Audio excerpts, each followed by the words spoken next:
Friends, Shri भगवान दास तोरी college के ऑनलाइन क्लासेज में आपका हार्दिक स्वागत है।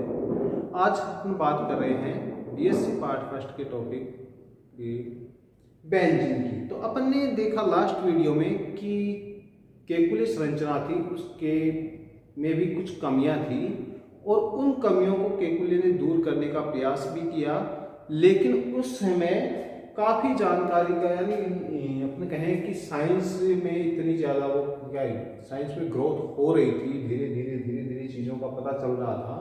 तो उस समय तक ये काफ़ी सारी चीज़ें क्या थी, अज्ञात थी। तो एक कमी को तो उसने दूर कर दिया था कि केकुले ने दो संरचनाएं थी और दोनों को क्या बताया उसने कि ये दोनों तेजी से एक दूसरे में अंतर परिवर्तित होती रहती है, तो दोनों ही होकर के क्या है, वो एक ही है। ठीक है। नेक्स्ट जो दो कमियां थी उसको पता नहीं चला उस टाइम पर, उसके पास में कोई उनका आंसर नहीं था। ठीक है।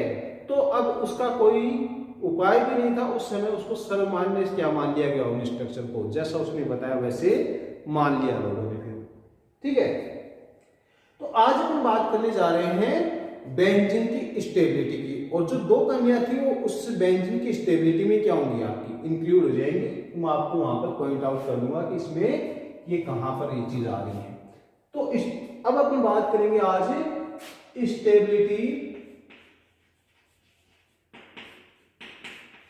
Stability of A benzene.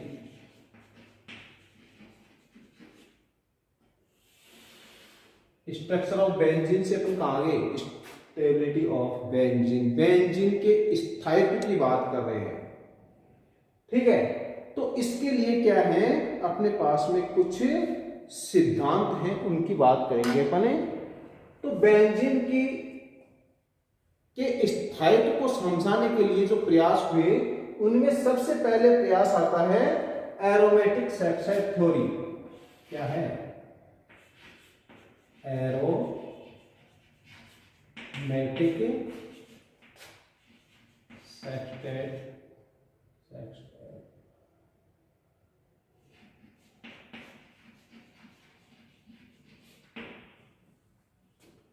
ठीक है। इसको हिंदी में बोले तो इसको बोल सकते हैं एरोमेटिक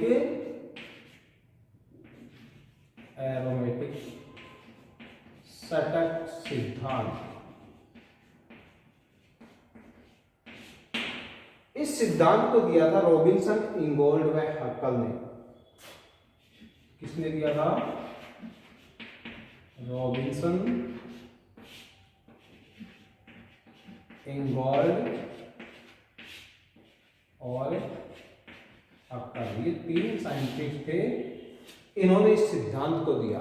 इस सिद्धांत में क्या कहा गया, इस सिद्धांत में थ्योरेटिकल सिद्धांत था, इसमें कोई इतना वो प्रैक्टिकली क्या था, प्रूव नहीं था। तो इस सिद्धांत में सीधा सीधा ये कहा गया कि एरोमेटिक यौगिकों में यदि 6 अयुग्मित इलेक्ट्रॉन उपस्थित हैं तो वो यौगिक क्या होते हैं, स्थायी होते हैं।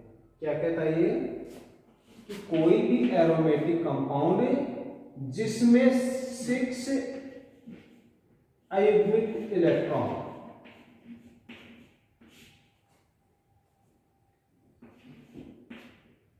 उपस्थित हैं वो क्या है, वो कंपाउंड क्या होते हैं, स्थायी होते हैं।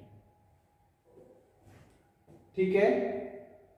क्यों होते हैं, इसका जवाब नहीं था। तो उन्होंने कहा कि ये जो 6 इलेक्ट्रॉन हैं अयुग्मित, ये मिलकर के क्या बनाते हैं, एक षटक बनाते हैं, सेक्साइड बनाते हैं, और वो क्या होता है, कंपाउंड स्थायी हो जाता है। कुछ एग्जांपल दिए उन्होंने, जैसे बेंजीन 3 पाई बंद है, 6 अयुग्मित इलेक्ट्रॉन हो गए। ठीक है। ऐसे ही उन्होंने एग्जांपल दिया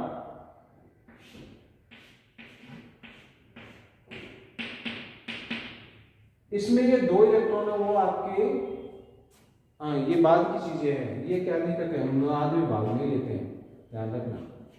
तो ये 2 2 4 और 2 6। फिर एग्जांपल दिया उन्होंने एरोफिन का, उन्होंने एग्जांपल दिया पिरोल का।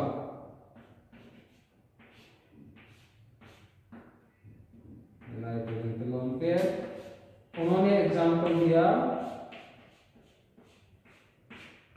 प्रीडीन का। ठीक है, तो काफी सारे एग्जांपल ये थे।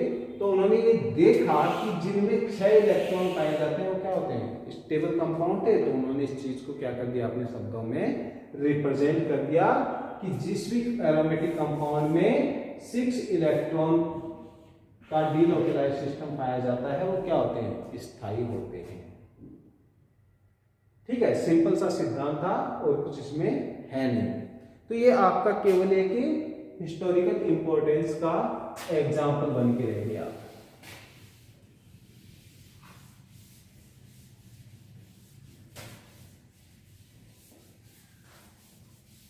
नेक्स्ट बात करते हैं अपन सेकंड थ्योरी की। सेकंड थ्योरी अपने पास में वीबीटी।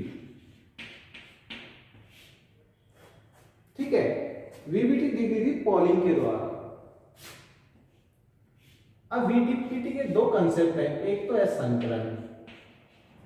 जब भी अपन वैलेंस बॉन्ड थ्योरी की बात करते हैं तो किसकी बात करते हैं, एक बात करते हैं अपन संकरण की, दूसरी बात करते हैं अपन अनुनाद।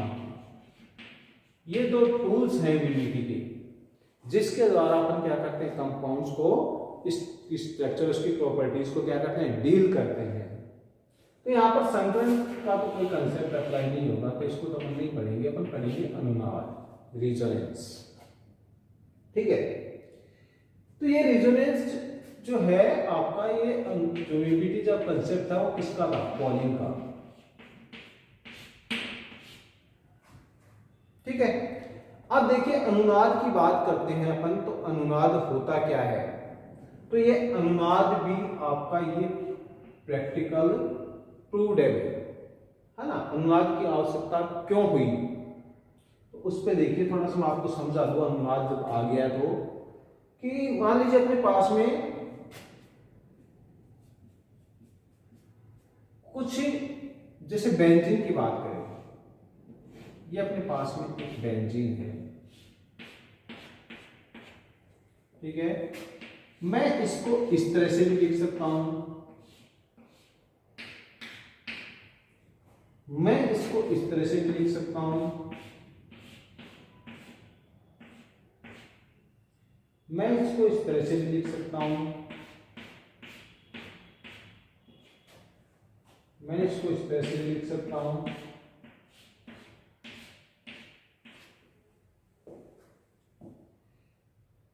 तो एक बेंजीन को मैं इस तरह से लिख सकता हूं और मैं इनको क्या लिख सकता हूं, इन सबको बेंजीन को अपन इस तरह से भी लिखते हैं।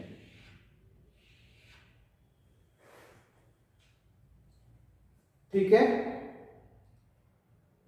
तो इतनी तरह से क्यों लिखा गया अभी बेंजीन को, तो देखिए जब अपन इस तरह से लिखते हैं तो इसका मतलब ये हो गया कि बेंजीन में क्या है, यहां तो द्विबंध है, यहां एकल बंध है, यहां द्विबंध है और यहां द्विबंध है। लेकिन अपन इसके द्वारा बेंजीन की ओरिजिनल स्ट्रक्चर को नहीं समझा सकते, क्योंकि यहां पर क्या आ गया, एकल बंध, तो यहां पर बॉन्ड लेंथ है वो क्या होनी चाहिए, देखो बॉन्ड लेंथ जब एकल बंध होता है उसकी बॉन्ड लेंथ क्या होती है, बड़ी होती है। द्विबंध बनते बॉन्ड लेंथ छोटी हो जाती है, त्रिबंध बनते बॉन्ड लेंथ और छोटी हो जाती है। तो इसकी बॉन्ड लेंथ कार्बन कार्बन की अलग अलग आनी चाहिए ना, इन 3 कार्बन की तो क्या आनी चाहिए, ये तो अलग आनी चाहिए, और इनके बीच की बंध दूरी क्या आनी चाहिए, अलग आनी चाहिए, सिंगल बॉन्ड वालों की। लेकिन जब बेंजीन को देखा गया तो उसमें सारे कार्बन कार्बन के बीच में बंध दूरी थी वो क्या थी, इक्वल थी। वो आपके सिंगल बॉन्ड से तो क्या थी, कम थी, लेकिन द्विबंध से क्या थी, अधिक थी। आगे बात में तो उस स्थिति में अपन बेंजीन को एक संरचना के द्वारा नहीं दर्शा सकते। बेंजीन की प्रॉपर्टीज जो है उनकी, उन सारी प्रॉपर्टीज को एक संरचना के द्वारा एक्सप्लेन नहीं कर सकते। तो अपन बेंजीन के लिए क्या करते हैं, एक से अधिक संरचनाएं लिखते हैं। ठीक है, तो यहीं से कंसेप्ट आता है अनुनाद का। तो अनुनाद क्या होता है वो देखिए, जब किसी कंपाउंड को, जब किसी यौगिक की संरचना, जब किसी यौगिक के द्वारा, या ये कहें कि जब किसी यौगिक के समस्त गुणों को, जब किसी यौगिक के समस्त गुणों को एक संरचना के द्वारा अभिव्यक्त नहीं किया जा सकता, तो उस यौगिक के लिए एक से अधिक संरचनाएं लिखी जाती हैं। ठीक है, और उन सब संरचनाओं को अनुनादी संरचना कहा जाता है। ठीक है, तो ये सारी संरचनाएं क्या है? बेंजीन है, बेंजीन की एक संरचना के द्वारा बेंजीन की सारी प्रॉपर्टीज को रिप्रेजेंट नहीं किया जा सकता, तो बेंजीन के लिए एक से अधिक संरचनाएं लिखी जाती हैं। इन सभी संरचनाओं को क्या कहते हैं? पहले अनुनादी संरचनाएं कहते हैं।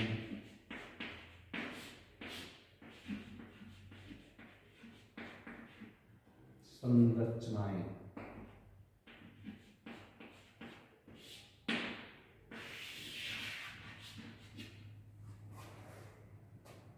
ठीक है।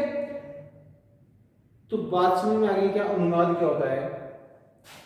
जब किसी यौगिक के समस्त गुणों को एक संरचना के द्वारा अभिव्यक्त नहीं किया जा सकता, तो उस यौगिक के लिए एक से अधिक संरचनाएं लिखी जाती हैं। उन सभी संरचनाओं को अनुनादी संरचनाएं कहते हैं। The all structure are called resonance structure। अब इन संरचनाओं का अनुनाद में योगदान अलग अलग होता है। तो देखो,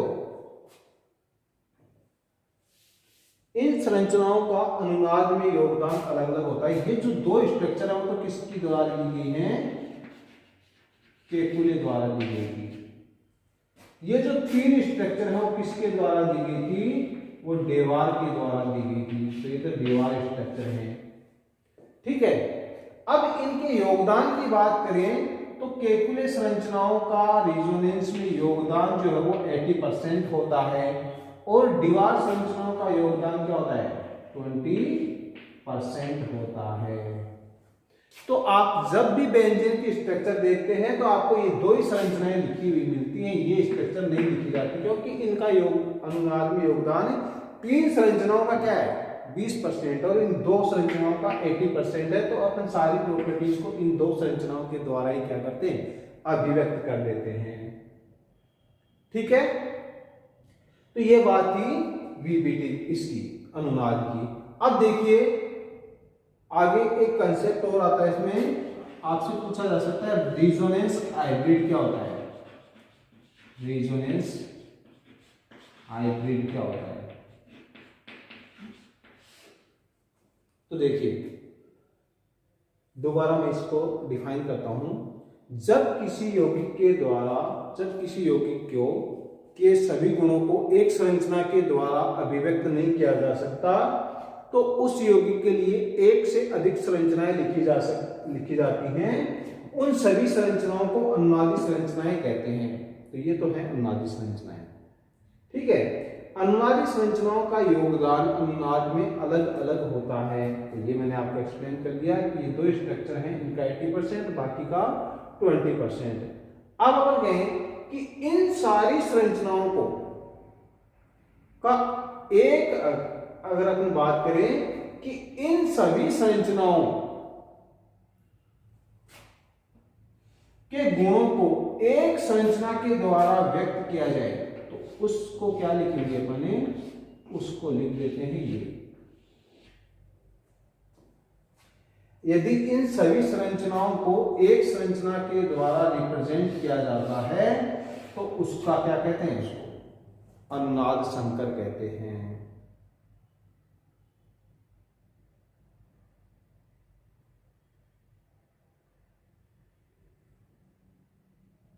आगे बात सुनिए। तो जितनी भी अनुनादी संरचनाएं लिखी जाती हैं, अगर उन सारी संरचनाओं को एक संरचना के द्वारा क्या करें? अपन रिप्रेजेंट करें, तो उसको क्या कहेंगे? अपन रेजोनेंस हाइब्रिड। और बेंजीन को अपन इस तरह से लिखा हुआ देखने को मिलता है अपने को। तो ये क्या लिखते हैं? अपन रेजोनेंस हाइब्रिड लिखते हैं, अनुनाद संकर जिसको बोलते हैं। ठीक है। अब देखिए नेक्स्ट कंसेप्ट आता है रिजोनेंस एनर्जी क्या है। रिजोनेंस एनर्जी क्या है, किसे कहेंगे रिजोनेंस एनर्जी? तो देखिए यौगिक की वास्तविक संरचना, वास्तविक संरचना तो कौन सी होगी, ये इस तरह से है ना। तो इस संरचना के लिए बहुत सारी संरचनाएं लिखी जाती हैं। तो वास्तविक संरचना और सबसे अधिक स्थायी संरचना, इन दोनों में से कोई सी भी ले लो। यौगिक की वास्तविक संरचना और यौगिक की सबसे अधिक स्थायी अनुनादी संरचना के मध्य जो ऊर्जा अंतर होता है उसको क्या कहते हैं, रिजोनेंस एनर्जी कहते हैं। ठीक है, तो अपन कैसे रिप्रेजेंट कर सकते हैं इसको, देखिए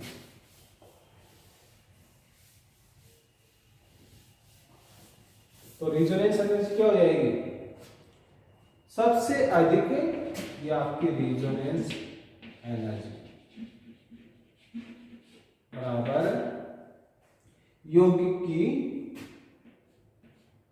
है ना, यौगिक की सबसे, यौगिक की actual structure, actual structure minus most stable, most stable structure, इसकी एनर्जी और इसकी एनर्जी दोनों का डिफरेंस क्या कहलाएगा, रिजोनेंस एनर्जी कहलाएगा।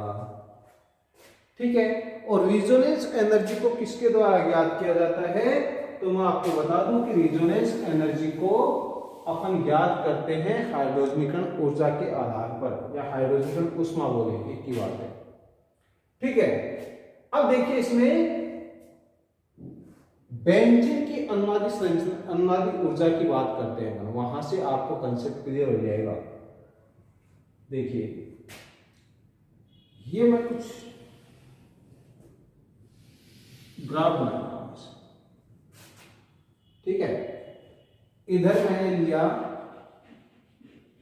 एनर्जी, ठीक है। अब देखिए बात करते हैं अपने, मैं बात करता हूं इस स्ट्रक्चर की,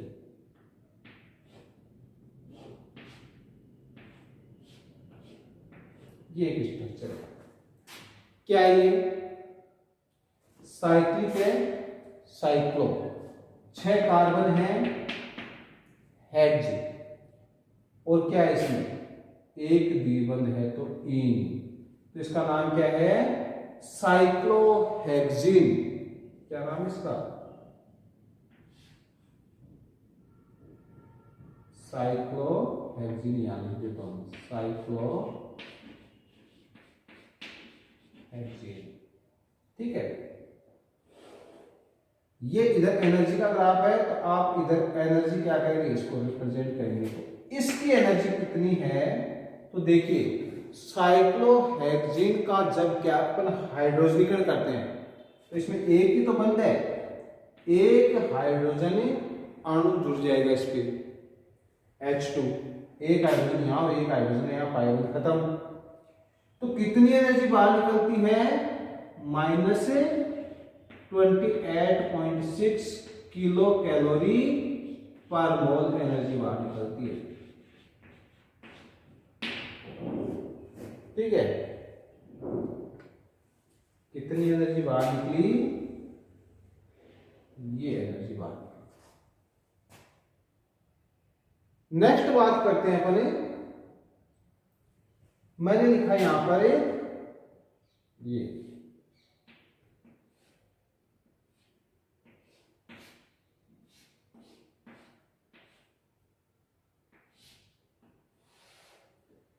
क्या नाम इसका,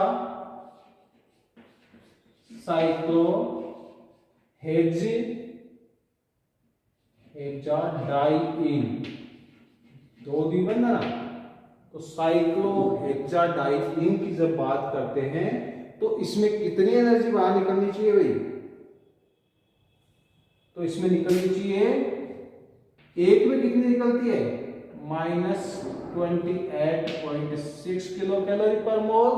तो दो में कितनी निकलेगी, दो से मल्टीप्लाई कर दो इसको, इतनी किलो कैलोरी पर मोल एनर्जी बाहर निकलनी चाहिए। ठीक है, नेक्स्ट बात करते हैं, ये अपने पास में है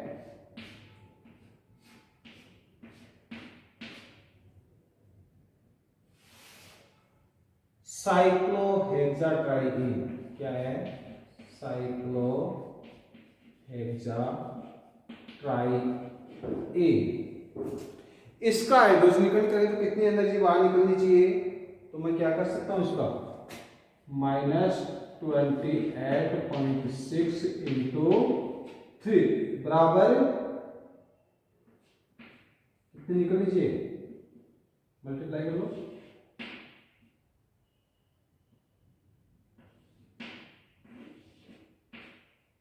85.8 किलो कैलोरी पर मोल एनर्जी बाहर निकलनी चाहिए। ये आना चाहिए ना। ये तो सिंपल सा कंसेप्ट है, जैसे आप मैथ्स में पढ़ते हो ना, एक पेन की कीमत 2 रुपए है। ठीक है, 2 पेन हो गए तो कितनी कीमत होगी, 2 से मल्टीप्लाई कर दो 4, 3 हो गए तो कितनी हो जाएगी, 3 से मल्टीप्लाई कर दो। ठीक है, तो एक जब पाइबंद था उसका हाइड्रोजनीकरण करने पर कितनी एनर्जी बाहर निकलती है, 28.6 किलो कैलोरी पर मोल।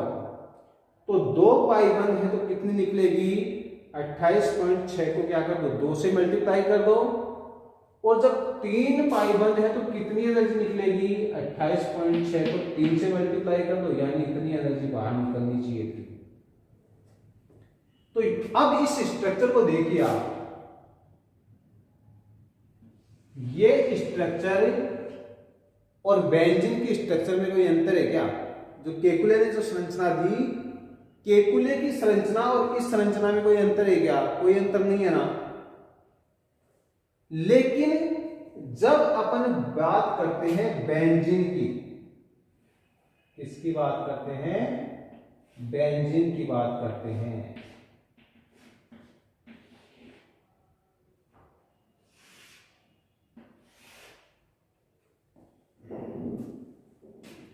तो ये तो और भी डाउन में आएगा आपका, इससे भी डाउन में जाएगी, है ना, 58 157।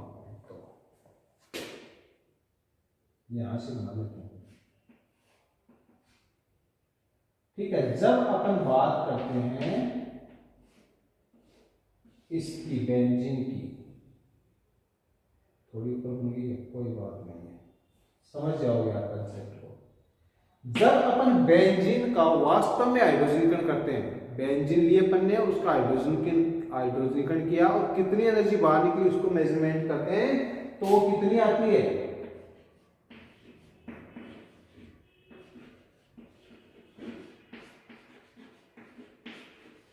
कितनी एनर्जी बाहर निकलती है, कितनी, -49.8 किलो कैलोरी पर मोल।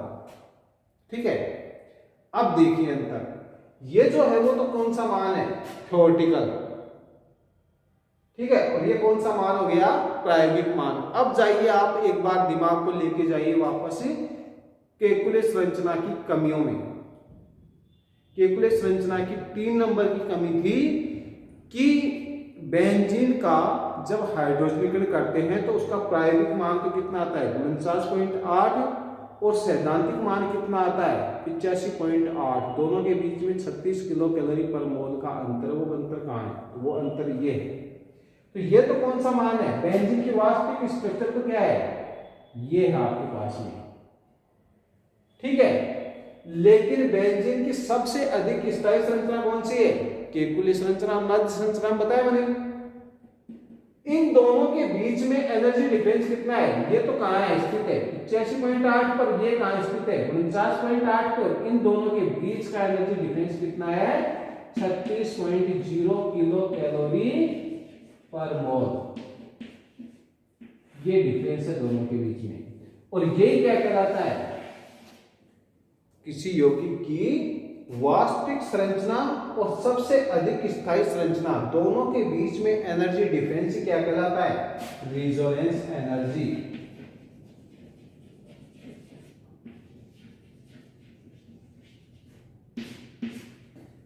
आगे बात सुनिए, तो बेंजीन की अनुनादिक संरचना का मान कितना है, 36 किलो कैलोरी पर मोल। अब अगर मैं क्वेश्चन कह रहा हूं वहां पर कि वो 36 किलो कैलोरी पर मोल कहां गया, तो ये अनुनाद ऊर्जा के रूप में स्थित है। यानी ये क्या है, बेंजीन की वास्तविक संरचना ऑलरेडी पहले से क्या है, बहुत ही लो एनर्जी लेवल पे स्टेबल करती है, तो उसमें से लो एनर्जी बाहर निकलेगी।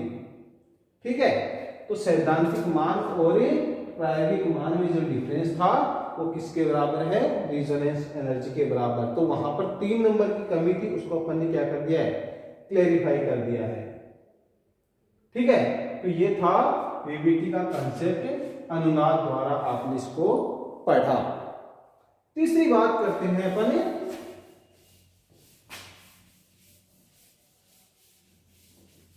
लास्ट कंसेप्ट है इसका, स्टेबिलिटी ऑफ बेंजीन का एमओटी के द्वारा। जो लेटेस्ट टेक्नोलॉजी आपकी लेटेस्ट टूल है वो क्या है, एमओटी, मॉलिक्यूलर ऑर्बिटल थ्योरी। ठीक है, अब इस एमओटी में चले जाते हैं। तो एमओटी में देखो सिंपल सा कंसेप्ट में समझा दूं, एमओटी क्या कहती है, एमओटी कहती है कि कोई भी एटम है, ठीक है, उसके एटम के जो एटॉमिक मॉलिक्यूल हैं, वो मान लीजिए किसी ये 2 एटम के एटॉमिक मॉलिक्यूल दो एटॉमिक मॉलिक्यूल है। ठीक है, तो 2 एटॉमिक मॉलिक्यूल हैं, तो वो आपस में मिलकर क्या करेंगे, 2 ही मॉलिक्यूलर ऑर्बिटल बनाते हैं। यानी किसी एटम के 2 एटॉमिक ऑर्बिटल हैं, वो क्या करेंगे, 2 ही मॉलिक्यूलर ऑर्बिटल बनाएंगे। उनमें से एक तो होगा आपका लो एनर्जी लेवल पे, यानी जितने एमओटी का मतलब क्या है कि यदि किसी मॉलिक्यूल में जितने एटॉमिक ऑर्बिटल पार्टिसिपेट करते हैं उतने ही नए क्या बनते हैं, मॉलिक्यूलर ऑर्बिटल बनते हैं। तो यदि 2 एटॉमिक ऑर्बिटल पार्टिसिपेट करेंगे तो क्या बनेंगे, 2 मॉलिक्यूलर ऑर्बिटल। तो जितने एटॉमिक ऑर्बिटल पार्टिसिपेट करते हैं उतने ही नए मॉलिक्यूलर ऑर्बिटल बनते हैं, और जो नए मॉलिक्यूलर ऑर्बिटल बनते हैं उनमें से आधे तो क्या होंगे आपके लो एनर्जी लेवल पे, और आधे क्या होंगे हाई एनर्जी लेवल पे। तो जो लो एनर्जी लेवल पे है उनको तो बोलते हैं अपने बीएमओ, बॉन्डिंग मॉलिक्यूलर ऑर्बिटल, और जो हाई एनर्जी के हैं वो उनको क्या बोलेंगे अपने ABMO, anti bonding molecular orbital. और जो अपनी एनर्जी लेवल पे स्थित होते हैं उनको बोलते हैं अपन नॉन बॉन्डिंग मॉलिक्यूलर ऑर्बिटल। इनमें कोई चेंजिंग नहीं आती है। ठीक है, तो इस तरह से मॉलिक्यूलर ऑर्बिटल का फॉर्मेशन होता है। तो इलेक्ट्रॉन कहां जाते हैं, सबसे पहले बॉन्डिंग में बनेंगे, फिर बच गए तो एंटी बॉन्डिंग में बनेंगे।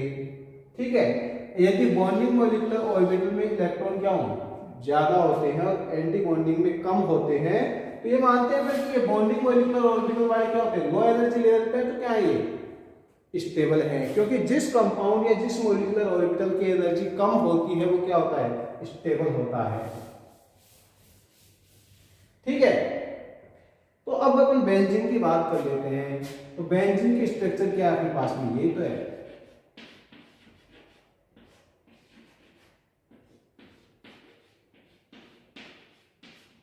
अब इन बेंजीन में 6 के 6 जो कार्बन हैं, उन 6 कार्बन, इनका संगठन क्या है sp2। तो एक कार्बन की बात कर लेता हूं केवल, ये sp2 संगठित कक्षक इस कार्बन से ओवरलैपिंग कर रहा है, इस कार्बन का दूसरा sp2 संगठित कक्षक इस कार्बन से ओवरलैपिंग कर रहा है, तीसरा sp2 का संतृप्त कक्षक इस हाइड्रोजन से बॉन्डिंग बना रहा है, तो चौथा क्या बच गया, sp2 संकरण यही इसका, तीन ही संतृप्त कक्षक थे इसमें, तीनों बंद में पार्टिसिपेट करें तो एक परमाणु कक्षक बच गया इसके पास में, जिसमें क्या है आपका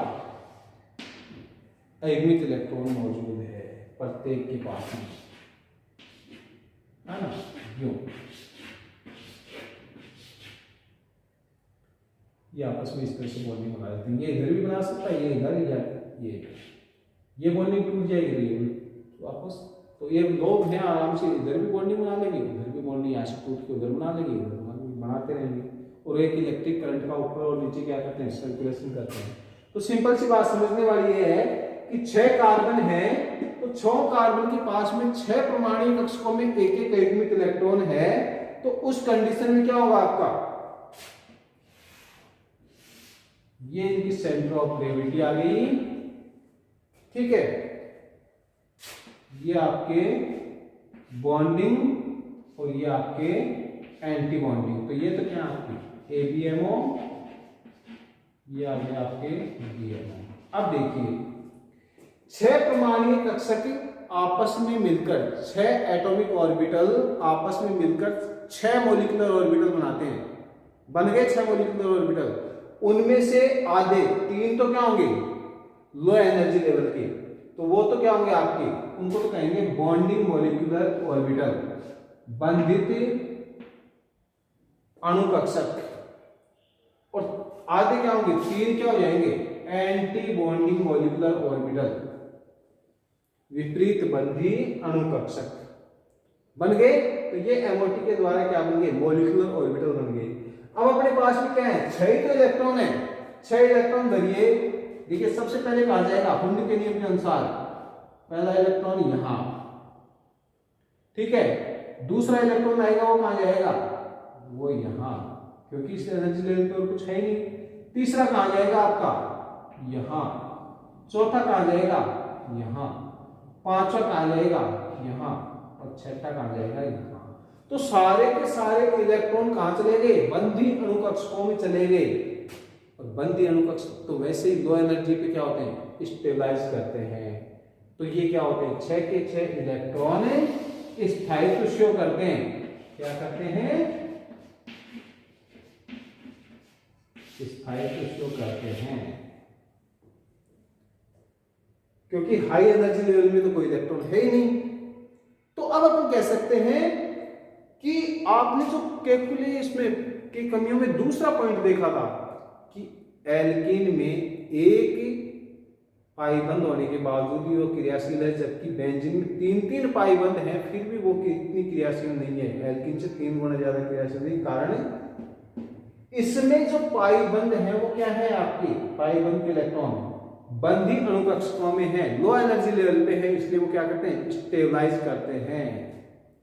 इसका मतलब ये हो गया कि इन पाई बंद क्या है, बेंजीन में जो पाई बंद है वो क्या है, स्थायी है, वो आसानी से नहीं टूटते, और यही कारण है कि बेंजीन जो है वो इलेक्ट्रॉन स्नेही प्रतिस्थापन अभिक्रिया शो करता है बजाय योगात्मक अभिक्रिया के। क्लियर हो गई चीज।